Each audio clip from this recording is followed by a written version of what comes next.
না, জামাত ক্ষমতা আসলে একদম জিরো পরিমাণ চাঁদা হবে না ইনশাল্লাহ। এই দাঁড়িপাল্লার প্রচারের জন্য তো আমরা কোনো টাকা পয়সা নিজের পকেট থেকে খরচ করি। আমরা পার্টির থেকে কোনো নেই না, বরঞ্চ আমরা পার্টিকে প্রতি মাসে মাসে আরো দেই। এটা আমাদের মনের ভিতর তো নেই খরচ, আমরা টাকার বিনিময়ে কাজগুলা করি না।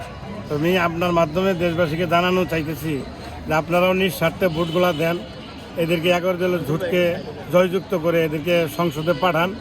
দেখবেন আপনাদেরকে সুন্দর একটা সন্ত্রাসমুক্ত চাঁদামুক্ত সুন্দর একটা দেশ এরা উপহার দেবে। না, জামাত ক্ষমতা আসলে একদম জিরো পরিমাণ চাঁদা হবে না ইনশাল্লাহ। যে আমার কনফিডেন্স আমার নিজের পক্ষ থেকে আমি বলতেছি, যেহেতু আমি কোনোদিন অন্যায় করি নাই বা আমি কাউকে আমার এই কবিতার মাধ্যমে বিভিন্ন মাধ্যমে আমি দেশবাসীকে প্রচার করে থাকি। কারণ জামাত ইসলামের কোনো কর্মীকে আমি এখন পর্যন্ত চাঁদা নিতে দেখিও নাই, শুনিও নাই কোনোদিন। আর যদি কেউ চাঁদা নিত, কোনো না কোনো মিডিয়ার মাধ্যমে তা প্রকাশ হইতো। আমি অনেক বছর ধরে 15 থেকে 20 বছর জামাত ইসলামের ন্যায় ইনসাফের একটা দল, এদের ভিতরে কোনো অন্যায়ের কোনো শো আমি দেখি না, যা আমার কবিতার মাধ্যমে তা প্রকাশ করছে।